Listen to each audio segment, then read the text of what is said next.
প্রিয় শিক্ষার্থী, আজকের ভিডিওতে আমি আলোচনা করব কমপ্লিটিং সেন্টেন্স সম্পর্কে। কমপ্লিটিং সেন্টেন্স খুব গুরুত্বপূর্ণ একটা টপিক তোমাদের পরীক্ষার জন্য। Complete the sentences with suitable phrase words given in the box, অর্থাৎ বক্সে তোমাদের জন্য যে ফ্রেজ এবং ওয়ার্ডসগুলো দেওয়া থাকে সেটা দেখে তোমরা যেটা পূরণ করো, এই ভিডিওতে আমি সেই বিষয়গুলো নিয়ে আলোচনা করব। তার আগে তোমরা একটু দেখে নাও যে কোন কোন টপিকটা নিয়ে এখানে আলোচনা হবে, এবং এই ভিডিওর শেষে আমি দেখাবো কিভাবে তোমরা একটি প্যাসেজ থেকে, অর্থাৎ একটি প্যাসেজে এই ওয়ার্ডগুলো বসিয়ে সুন্দরভাবে উত্তর করতে পারো। এই ভিডিওতে আলোচনা করা হবে অ্যাজ ইফ অ্যাজ দো সম্পর্কে, যার অর্থ যেন, উইথ এ ভিউ টু জন্য, had better, would rather, let alone, would you mind, have to, has to, had to, it, there. এই ইট এবং দেয়ার ইন্ট্রোডাক্টরি।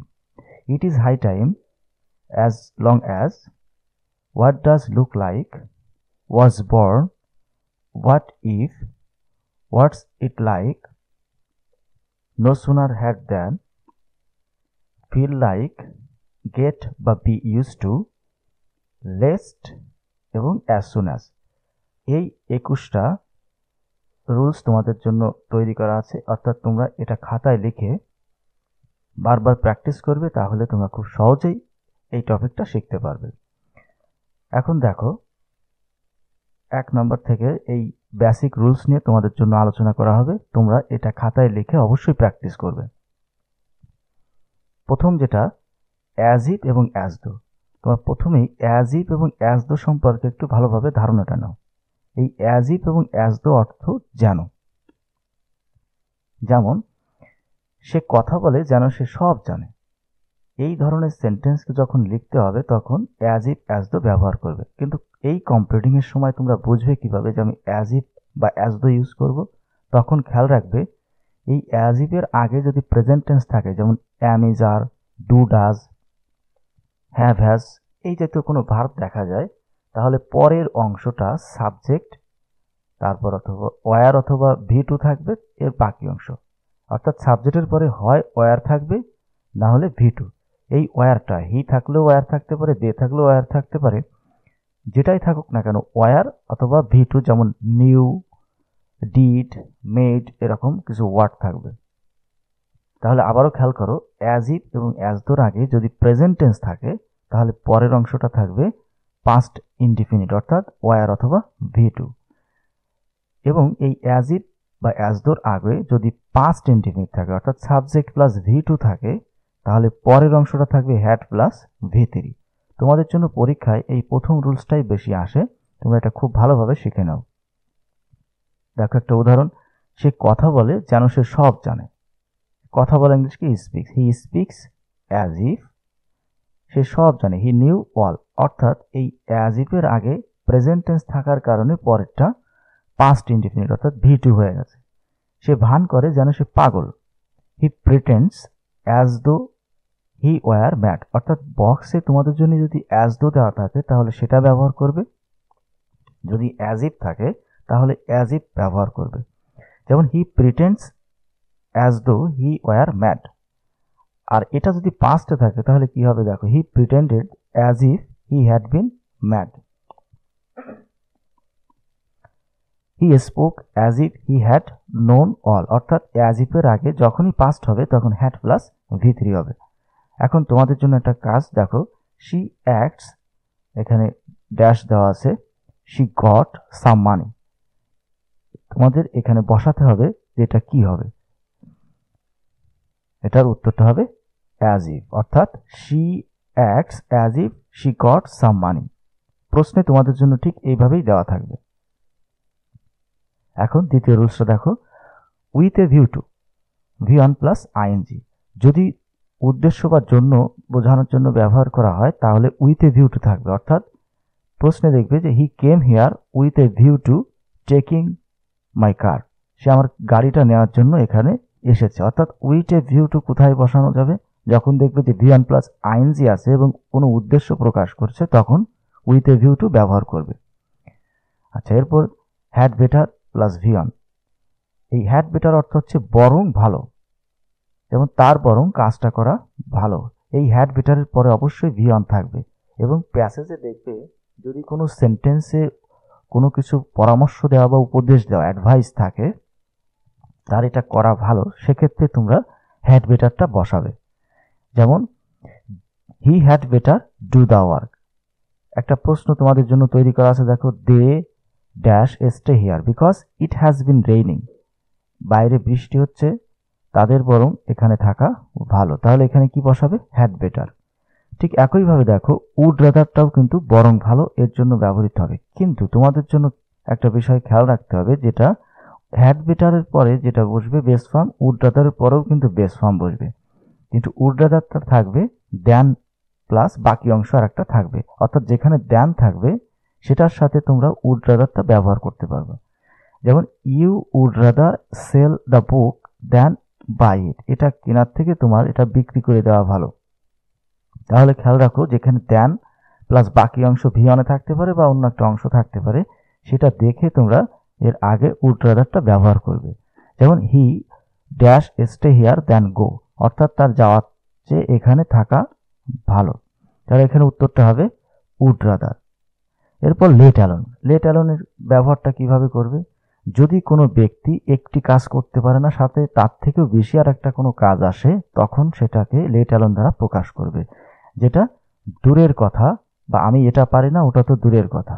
যেমন আমি 1 কেজি বহন করতে পারি না, 10 কেজি তো দূরের কথা। তাহলে 1 কেজির থেকে 10 কেজির তো ওজন বেশি, সেক্ষেত্রে আমরা লেট অ্যালোন ব্যবহার করতে পারি।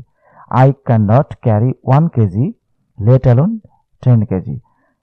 তাহলে তোমাদের জন্য একটা কাজ দেওয়া আছে, দেখো, he does not 1 mile, does not walk হবে এখানে, walk 1 mile let alone 5 Miles.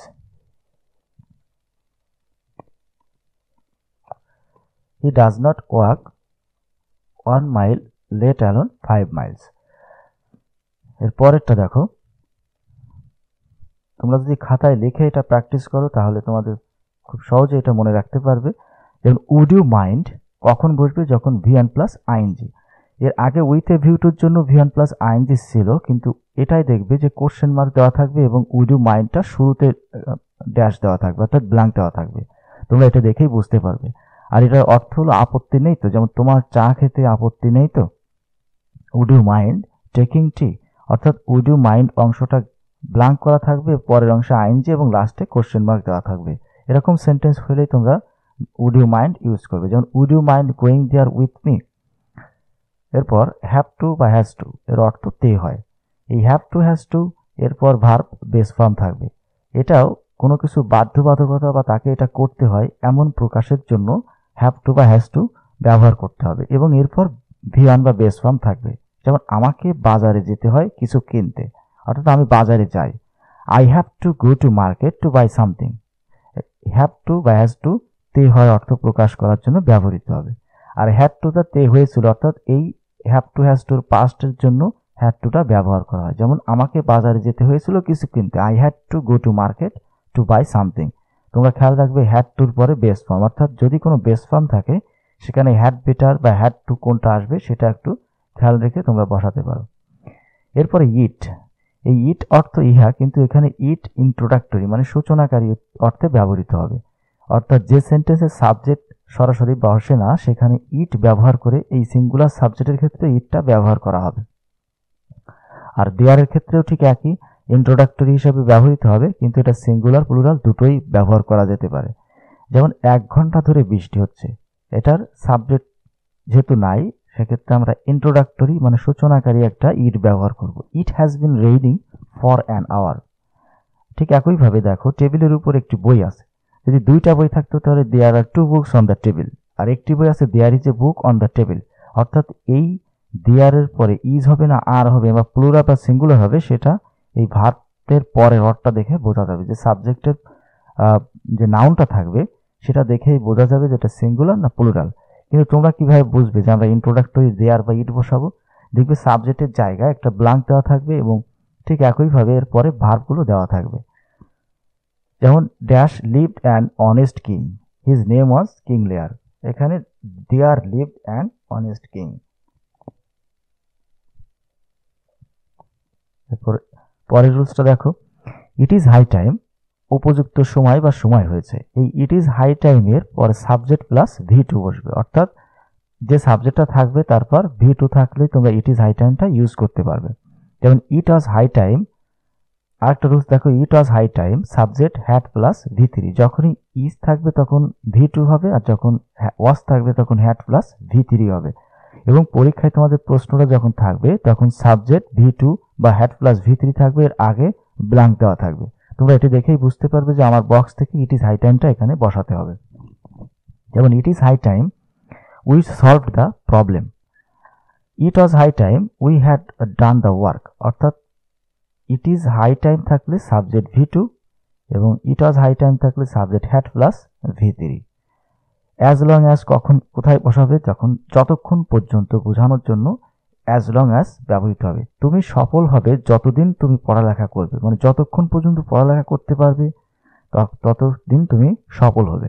You will succeed as long as you study, অর্থাৎ যতক্ষণ পর্যন্ত বোঝানোর জন্য অ্যাজ লং অ্যাজ, যতক্ষণ পর্যন্ত তুমি কঠোর পরিশ্রম করবে তুমি সফল হবে। এই টাইপের সেন্টেন্সে তোমরা অ্যাজ লং অ্যাজ ব্যবহার করতে পারো। You can do it as long as you want, তুমি এটা করতে পারো যতক্ষণ পর্যন্ত তুমি চাও, অর্থাৎ কোনো কিছু পর্যন্ত করতে চাওয়াকে আমরা অ্যাজ লং অ্যাজ ব্যবহার করব। হোয়াট ডাজ লুক লাইক, দেখতে কেমন, কোনো একটা সাবজেক্ট থাকবে, সেই সাবজেক্টটা দেখতে কেমন বা সেই বিষয়টা কেমন, এইটা প্রকাশ করার জন্য তোমাদের হোয়াট ডাজ লুক লাইক ব্যবহার করতে হবে।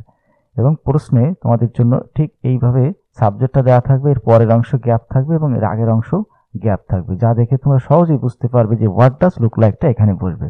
দেন what does subject plus look like, তোমার বন্ধুর চেহারা কেমন, what does your friend look like, তোমার বন্ধু দেখতে কেমন, এটা প্রশ্ন করছে। এবং এই সাবজেক্টটা থাকবে, এর আগে এবং পরে ব্ল্যাঙ্ক করা থাকবে। এরপর ওয়াজ বর্ন, সাধারণত আমরা কোনো ব্যক্তি বা কেউ জন্মগ্রহণ করার ক্ষেত্রে ওয়াজ বর্নটা ব্যবহার করি, যেমন হি ওয়াজ বর্ন ইন ঢাকা বা ইন 1920, অর্থাৎ এইখানে সাল বা স্থান থাকবে এবং তার সম্পর্কে জন্মের গ্রহণের বিষয়ে আগে পরে কিছু একটা দেওয়া থাকবে। এরপর হোয়াট ইফ, যদি হয় বা যদি এমন হয়, যেমন যদি কাল বৃষ্টি হয় তাহলে কি হবে, এর সাবজেক্টটা কেমন থাকবে, সাবজেক্ট ভার্ব এবং লাস্টে একটা কোশ্চেন মার্ক থাকবে, যেটার আগে তোমরা হোয়াট ইফ মানে যদি হয় এইটা প্রকাশ করার জন্য ব্যবহার করতে হবে।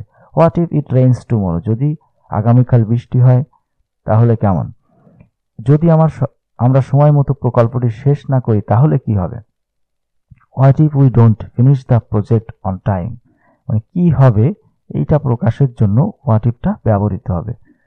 হোয়াটস ইট লাইক, এটি কেমন, এই স্ট্রাকচারটা কেমন থাকবে, what's it like plus 2 plus verb, অর্থাৎ 2 প্লাস V1 অথবা V1 প্লাস আইএনজিও থাকতে পারে। একজন শিক্ষক হিসেবে কাজ করা কেমন, what's it like to work as a teacher, অর্থাৎ তোমাদের জন্য টু ওয়ার্ক থেকে এই প্রশ্নটা দেওয়া থাকবে, এর আগে হোয়াট ইজ লাইকটা বসাতে হবে। এরপর নো সুনার হ্যাড, এই নো সুনার হ্যাডের 3টা রুলস আছে, তোমরা একটু খেয়াল রাখো। হতে না হতেই 2টা কাজ ঘটবে, একটা আগে হবে এবং একটা পরে, দুটোই একসাথে ঘটবে, একটা হতে না হতে আর একটা ঘটে যাবে। এই হ্যাড থাকা অবস্থায় তোমরা খেয়াল রাখবে যে সাবজেক্ট প্লাস V2 বসবে এই দ্যান হোয়েন এরপর, এবং এটার সাথে সাবজেক্ট প্লাস V3 বসবে। যেমন no sooner had plus subject plus V3, এরপর কিছু অংশ, তারপরে than plus subject plus V2, অর্থাৎ দ্যানের পরে সাবজেক্ট প্লাস V2 থাকবে। কিন্তু তোমাদের জন্য আগেও বলা আছে যে দ্যান থাকলে উড ইউ ব্যবহার করার জন্য, সেক্ষেত্রে V1 থাকার কথা ছিল, কিন্তু এখন থাকবে, এখানে দেখবে যে হ্যাড সাবজেক্ট প্লাস V3 থাকবে, তোমরা এর আগেরটা নো সুনার হ্যাড বা হার্ডলি হ্যাড বা স্কার্সলি হ্যাড বসাবে। যদি হোয়েন থাকে তাহলে হার্ডলি হ্যাড বা স্কার্সলি হ্যাড, আর যদি দ্যান থাকে তাহলে নো সুনার হ্যাড বসাবে। যেমন আমরা স্টেশনে পৌঁছাতে না পৌঁছাতে ট্রেনটি ছেড়ে দিল, no sooner had we reached the station then the train left. তোমাদের জন্য যদি প্রশ্নটা থাকে, দেখো কিভাবে থাকবে, he taken the pen then I saw him, এখানে দেখো উড রেদার ব্যবহার করার মতো কোনো অপশন নাই, কারণ উড রেদার ব্যবহার করতে হলে তোমাদের বেস ফর্ম আর দ্যান খেয়াল করতে হবে, কিন্তু এক্ষেত্রে তোমাদের দ্যান আছে কিন্তু V3 আছে ভার্বের, এই জন্য এখানে নো সুনার হ্যাড ব্যবহার করবে। পরেরটা দেখো ফিল লাইক, এই ফিল লাইক এটা পরীক্ষায় খুব কমই আসে, তারপর এটা শিখে রাখো। এই ফিল লাইক অর্থ ইচ্ছা করছে, এরপর ভিয়ান প্লাস আইএনজি বসে। যেমন আমার একটু চা খেতে ইচ্ছা করছে, I feel like taking tea. অর্থাৎ ফিল লাইকটা কোথায় ব্যবহৃত হবে?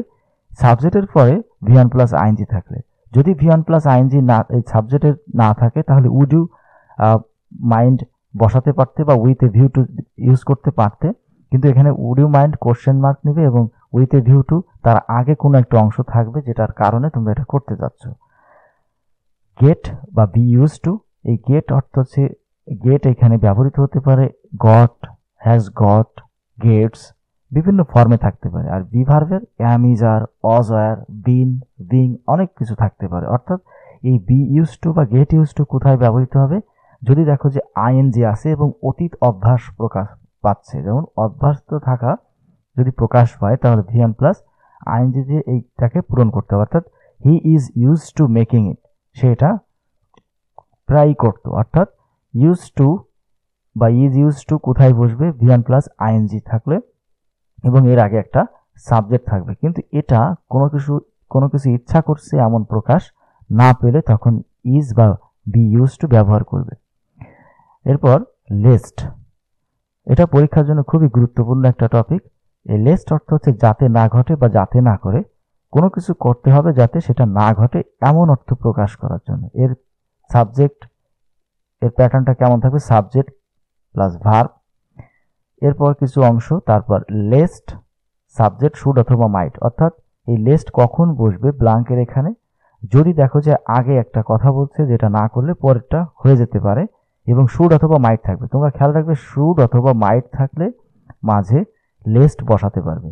যেমন দ্রুত হাঁটো, না হলে ট্রেন ধরতে ব্যর্থ হবে। তার মানে দ্রুত হাঁটলে ট্রেনটা ধরতে পারবে, না হাঁটলে ব্যর্থ হবে ধরতে। Walk fast lest you should miss the train. পরীক্ষায় প্রশ্নটা কেমন আসতে পারে দেখো, he reads more dash he should fail in the exam. Reads more যদি হয় পরীক্ষায় পাশ করতে বেশি পড়তে হয়, কিন্তু এখানে কি বলছে? না হলে ফেল করবে। তাহলে না হলে কথাটার জন্য আমরা কি নিয়ে আসবো? লেস্ট। এবং রুলস অনুযায়ী দেখো লেস্টের পর একটা শুড অথবা মাইট থাকতে পারে এবং ভিয়ান থাকতে পারে। এখানে শুড অথবা মাইট আছে, তার মানে এখানে উত্তরটা হবে লেস্ট। এরপর সর্বশেষ যে নিয়মটা দেখাবো, অ্যাজ সুন অ্যাজ, যত দ্রুত বা যেই মাত্র।